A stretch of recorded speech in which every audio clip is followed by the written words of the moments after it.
తిరిగి BCN news కి స్వాగతం. జగన్నాథుడి నామస్మరణతో విశాఖ పాతపట్నం మారుమోగింది.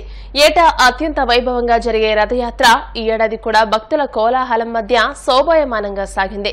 జగన్నాథుడి రథాన్ని లాగేందుకు భక్తులు పోటీ పడ్డారు. ముందుగా జగన్నాథుడి ఆలయంలో ప్రత్యేక పూజల అనంతరం రథయాత్రను ఆలయ అర్చకులు ప్రారంభించారు. అత్యంత సుందరంగా తీర్చిదిద్దిన రథంపై కొలువుదీరిన జగన్నాథ స్వామిని దర్శించుకునేందుకు భక్తులు బారులు తీరారు. విశాఖ నుంచే కాకుండా పలు ప్రాంతాల నుంచి భారీగా భక్తులు రావడంతో స్వామివారి సన్నిధి సందడిగా మారింది. ముందుగా ఎమ్మెల్యే వంశీకృష్ణ శ్రీనివాస్, టీడీపీ కార్పొరేటర్లు, నాయకులు పాల్గొని స్వామిని దర్శించుకున్నారు. ఈ రథయాత్రకు అత్యంత విశిష్టత ఉందని కార్పొరేటర్ విల్లూరి భాస్కర్రావు చెప్పారు. మరోవైపు భక్తులకు ఎలాంటి ఇబ్బందులు లేకుండా ఉండేలా పోలీసు అధికారులు ప్రత్యేక భద్రతా చర్యలు చేపట్టారు. ఈ రోజు విశాఖ దక్షిణ నియోజకవర్గం అనగానే అందరికీ ముందుగా గుర్తొచ్చేది మన జగన్నాథుని స్వామి శోభా రథయాత్ర. ఈరోజు విశాఖ దక్షిణ నియోజకవర్గమే కాకుండా విశాఖపట్నంలో ఉన్న ప్రజలందరూ కూడా విశాఖపట్నం నలుమూలల నుంచి కూడా వచ్చి భక్తులందరూ కూడా ఈ యొక్క స్వామివారి యొక్క శోభా రథయాత్రలో ప్రతి ఒక్కరు కూడా పాల్గొని స్వామివారి యొక్క కృపకి కటాక్షానికి ప్రతి ఒక్కరు కూడా పాత్రలు అవుతున్నారు అని అంటే స్వామివారి తాలూకా ఆశీస్సులు నిండుగా మెండుగా ఎప్పుడు కూడా ఎల్లప్పుడూ ఉంటాయని ఆయన తాలూకా ఆశీస్సులతో ప్రతి ఒక్కరు కూడా చల్లగా ఉండాలని మనస్ఫూర్తిగా కోరుకుంటున్నాను. పిఠాపురం నియోజకవర్గంలో రైతులకు పుష్కలంగా నీరు అందిస్తామని, రైతులెవరూ అధైర్యపడొద్దని తెలుగుదేశం పార్టీ రాష్ట్ర అధికార ప్రతినిధి పిఠాపురం మాజీ ఎమ్మెల్యే వర్మ రైతులకు భరోసా ఇచ్చారు. కాకినాడ జిల్లా యూకొత్తపల్లి మండలం కొమరగిరి, పెద్ద కలువలదొడ్డి, చిన్న కలువలదొడ్డి తదితర గ్రామాల్లో పంటలు పండించుకునేందుకు నీరు లేక రైతులు ఇబ్బందులకు గురవుతున్నారన్న విషయం తెలుసుకున్న మాజీ ఎమ్మెల్యే వర్మ ఆ గ్రామాల్లో పర్యటించి రైతుల ఇబ్బందులను, కష్టాలను అడిగి తెలుసుకున్నారు. ఈ సందర్భంగా మాజీ ఎమ్మెల్యే వర్మ మీడియాతో మాట్లాడుతూ రైతులకు పూర్తి స్థాయిలో సాగునీరు అందిస్తామని హామీ ఇచ్చారు. వెంకటరాయపురం ఈ గ్రామాలన్నీ కూడా రైతులు నీరు రావట్లేదంటే రావడం జరిగింది. దీనికి అధికారుల యొక్క మానిటరీలో వైఫల్యం ఉండడం వలన ఇప్పటి వరకు నీరు రాలేదు. దీని మీద రేపు కలెక్టర్ గారు వస్తున్నారు కాబట్టి కలెక్టర్ గారికి కూడా కంప్లైంట్ ఇస్తాం. అదేవిధంగా సంబంధిత అధికారులతో అందరితోటి మాట్లాడి రైతులకు పంటలకు ఏ విధమైన నష్టం లేకుండా మరి చేసి బాధ్యత కూటమి ప్రభుత్వం తీసుకుంటుందని, అదేవిధంగా టీబీసీ నుంచి ఏదైతే ఉందో ఇప్పటి వరకు కూడా తూడు బ్రిడ్జిల కింద జామ్ అయిపోయి ఉంది, దాన్ని ఇంకా తీయలేదు. దాని విషయం కూడా రేపు మాట్లాడి త్వరలోనే పిఠాపురం బ్రాంచ్ కెనాల్ కింద వాటరు, అలాగే ఏలేరు కింద వాటరు, రెండు నీళ్లు కూడా రైతులకు అందే విధంగా మరి కార్యక్రమాలు ఉంటాయి. అంటే పురుషోత్త పంట పంపులు కూడా స్టార్ట్ అయినాయి. ఏలేరు 2-3 రోజుల్లో నీరు అందుద్ది. టీబీసీది ఇక్కడ టెక్నికల్గా బ్రిడ్జి కింద ఆగిపోతున్నాయి కాబట్టి బెక్కువలు యువతల 3 బ్రిడ్జిలు ఉన్నాయి. ఆ బ్రిడ్జిల కింద క్లీనింగ్ కూడా చేయమని అధికారులు రేపు పోతాం, ఆల్రెడీ చెప్పాం కూడా. చేసి ఇటు పీబీసీ నీరు అటు ఏలేరు నీరు రైతాంగానికి అందే విధంగా మరి ఏర్పాటు చేస్తామని చెప్పి తెలియజేస్తాం. రైతులందరూ కూడా ఇబ్బంది పడవలసిన పని లేదు. మరి అన్నీ ఎక్కడికక్కడ కూడా కార్యక్రమాలు ముందుకెళ్లే విధంగా, వ్యవసాయం ముందుకెళ్లే విధంగా, 2 పంటలు పండే విధంగా ముందుకు తీసుకెళ్తాం. ఆంధ్రప్రదేశ్ రాష్ట్ర ప్రభుత్వం ఈ రోజు నుంచి ఉచిత ఇసుక విధానాన్ని అమల్లోకి తీసుకురానున్న నేపథ్యంలో ఆదివారం ముంగుటూరు మండలం చేబ్రోలు గ్రామంలో ఉన్న ఇసుక ర్యాంపును ఏలూరు జిల్లా కలెక్టర్ కె వెట్రిసెల్వి పరిశీలించారు. అనంతరం ర్యాంపులో ఇసుక పరిమాణం, నాణ్యతను పరిశీలించి ఈ పాలసీ అమలుకు సంబంధించి వివిధ అంశాలపై అధికారులతో కలెక్టర్ చర్చించారు. ఈ కార్యక్రమంలో ఉంగుటూరు ఎమ్మెల్యే పచ్చమట్ల ధర్మరాజు, ఏలూరు ఆర్డీఓ కాజావలి, అధికారులు, ప్రజాప్రతినిధులు పాల్గొన్నారు.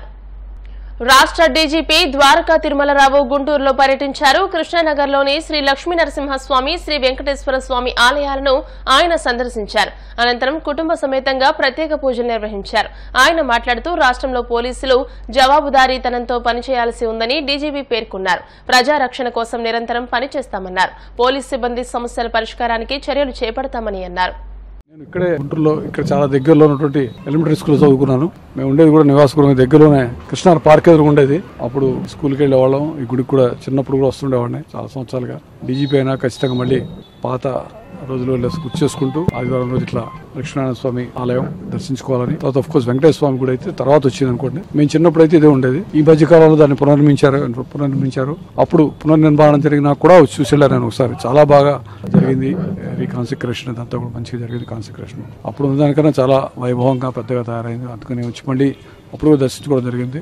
డీజీపీ పదవి తీసుకున్నాక మళ్ళీ ఒకసారి స్వామివారి ఆశీర్వాదం కోసం మేము మా కుటుంబ సభ్యులంతా రెగ్యులర్గా వచ్చి ఉండేవాళ్ళం చిన్నప్పుడు, అందుకని దానికోసం రావడం జరిగింది. పూర్తిగా పర్సనల్ విజిట్, అందుకని ఇంకేం చెప్తాం. ఖచ్చితంగా పోలీసింగ్ పూర్తిగా అభివృద్ధి చేస్తాం, మంచిగా ఇంప్రూవ్ చేస్తాము. ముఖ్యంగా సిటిజన్ సెంట్రిక్ గా పోలీసింగ్ ఉంటుంది, సిటిజన్ ఫ్రెండ్లీ పోలీసింగ్ ఉంటుంది. పౌరులకి మరింత మెరుగైన సేవలు అందించి పోలీస్ సేవలు అందించి ప్రజల మన్ననలు పొందడానికి మేము ఖచ్చితంగా కృషి చేస్తాము.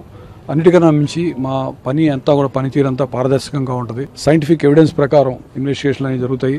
అదేవిధంగా ప్రజలందరికీ జవాబుదారీతనంగా పోలీసులు పనిచేయాలని చెప్పి నేను ఛార్జ్ చేసుకుంటుందని మా ఎస్పీలందరికీ సిపిలందరికీ చెప్పడం జరిగింది. పూర్తిగా మేము అకౌంటబిలిటీ అంటే ప్రజలకి జవాబుదారీతనంగా ఉండే విధంగా పూర్తిగా ప్రతి ఒక్కరికి ఉన్నటువంటి ఎంత థ్రెట్ ఉంది అంటే అసెస్ చేసి దాని ప్రకారం సెక్యూరిటీ కొనసాగించడం, తగ్గించడం, పెంచడం అని చూస్తుంది. అంటే మేము అనుకునేది ఏంటంటే కొంతకాలంగా పోలీసింగ్లో కొన్ని మాకు వర్కే తీసుకున్నట్లయితే ఇంతకుముందు ఉన్నటువంటి కొన్ని అది మెయింటెనెన్స్ లేకనో కొన్ని మూతపడిపోయినాయి. ఫర్ ఎగ్జాంపుల్ మా ఫింగర్ ప్రింట్స్ యూనిట్స్ అయితేనేమి, మా లాక్ హౌస్ మానిటరింగ్ సిస్టమ్ అనేది ముందు ఉండేది. అంటే ఎవరైనా బయటకు వెళ్తున్నట్లయితే బయట ఊళ్ళకి వెళ్తున్నప్పుడు ఇల్లు తాళం వేసుకెళ్తున్నప్పుడు మాకు చెప్తే మేమే ఉచితంగా ఒక సర్వీస్ ఇచ్చేవాళ్ళం. LHMS మీ అందరికీ తెలుసు.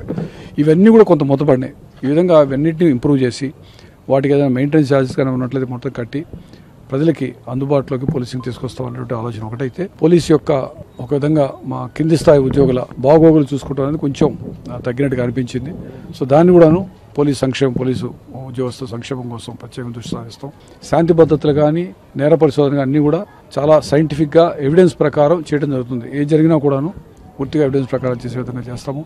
అదేవిధంగా అన్ని పట్టణాలు, అన్ని నగరాల్లో కూడాను పోలీసింగ్ ఇంప్రూవ్ చేయడానికి ప్రయత్నిస్తాం. వార్తలు ముగించే ముందు ముఖ్యాంశాలు మరోసారి. పర్యావరణ సమతుల్యతపై ఉప ముఖ్యమంత్రి పవన్ కళ్యాణ్ సమీక్ష. గ్రామాల్లో పారిశుద్ధ్యంపై నివేదికను అందజేసిన SLRM project director Srinivasan.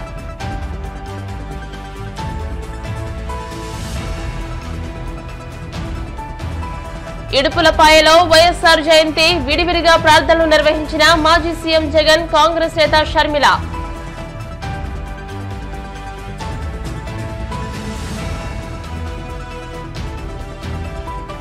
Annamayya జిల్లా రాయచోటిలోని సంబేపల్లి మండలంలో సర్వసభ్య సమావేశం. ముఖ్య అతిథిగా హాజరైన మంత్రి మండిపల్లి రాంప్రసాద్ రెడ్డి.